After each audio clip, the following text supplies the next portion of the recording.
শুধু অস্ত্র নিয়ে যুদ্ধ করাটাই যুদ্ধ নয়, আরও অনেকভাবেই যুদ্ধ করা যায়। জহিরান যেমন একটা কলম, তার যুদ্ধের অস্ত্র ছিল একটি কলম আর একটি ক্যামেরা। এ দিয়ে তিনি কিন্তু যুদ্ধ করেছেন এবং তার আত্মবিশ্বাস ছিল দেশ স্বাধীন হবে। যাই হোক, সে কষ্টের দিনের কথা আমার বইটা পড়লেই হয়তো জানতে পারবেন, অনেক অনেক ঘটনা। তো সেই জিনিসটা বলবো যে দেখেন, আরেকটি জহিরান, হয়তো জহিরানকে আর আমরা পাবো না।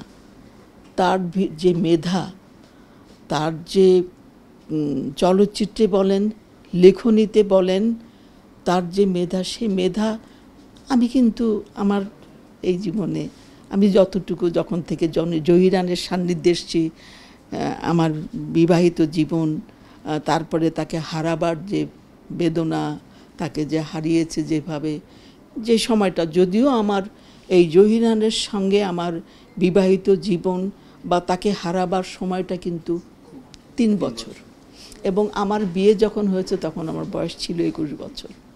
তো আমি এত অল্প বয়সে বিধবা হয়েছি। তারপরে আমার 2টি ছেলে আছে জহিরানের, একজনের নাম আরাফাত রায়হান অপু আর একজনের নাম তপু রায়হান। তপু রায়হান 2-একটা ছবিতে অভিনয় করেছে, আপনারা জানেন। পরবর্তীকালে আমি বলেছি যে চলচ্চিত্রে যেমন অশ্লীলতা ঢোকার কারণে, যখন অশ্লীলতা ঢুকে গেল, তখন আমি বললাম যে বাবা, এখানে আর তোমার কাজ করা হবে না। কারণ আমাদের পারিবারিক যে একটা সম্মান, আমরা যে সম্মানটা অর্জন করেছি, তোমার বাবা, আমি, আমাদের পারিবারিক, সেই সম্মানটাকে আর নষ্ট করা যাবে না। অতএব তুমি অন্য কিছু ভাবো। তো যাই হোক, যেটা বলছি যে জহিরানের যে অন্তর্ধানের ব্যাপারটা, নিখোঁজ হওয়ার ব্যাপারটা আপনারা যেভাবে জানেন, আমিও তাই। আমার কাছেও আজও পর্যন্ত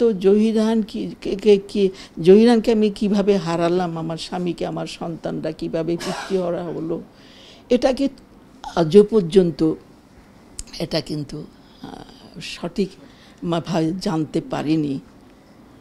আপনারা যেমনভাবে জানেন তেমনভাবে আমিও জানি। তবে এটা ঠিক যে তাকে কৌশলে, তাকে বিভিন্ন রং ইনফরমেশন দিয়ে, যে শুধু শহীদুল্লাহ কায়সার নয়, শহীদুল্লাহ কায়সার তো ছিলেনই, এবং আরেকটা জিনিস যেটা অনেকেই বলেন না বা বইতে বা পেপারে দেখি, যে বড় ভাইকে খুঁজতে যে উনি নিখোঁজ হয়েছেন, এটা সঠিক নয়। উনি কিন্তু সবার জন্য, ওনার দেশের সব মানুষই, প্রতিটি মানুষের জন্য ফিলিংস ছিল। ভাইয়ের ফিলিংস তো ছিলই, কিন্তু উনি যেসব মুক্তিযোদ্ধাদের, যেসব গুণীজনদের বা যে সমস্ত বুদ্ধিজীবীদের ডেড বডি পাওয়া যায়নি, তাদেরকে বলা হয়েছে, তাদেরকে সহ শহীদুল্লাহ কায়সারকে মিরপুরের আটকে রাখা হয়েছে কোনো এক জায়গায়।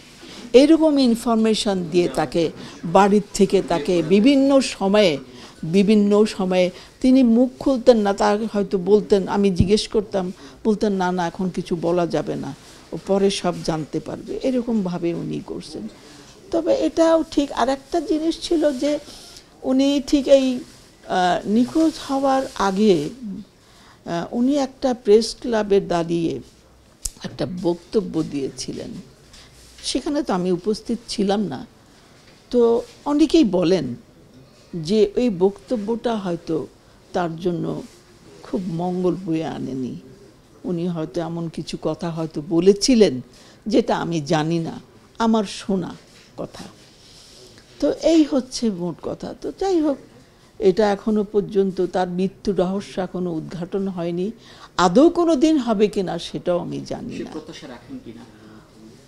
মানুষের আশার শেষ নাই, এবং আমার সন্তানরা, আমরা আজও তার যে আদর্শ, তার যে কর্ম, সেগুলোকে বুকে রেখে, সেগুলোকে লালন করে, সেই দুঃখ কষ্ট ভরাক্রান্ত হৃদয় নিয়ে আমরা কিন্তু আজও পথ চলছি,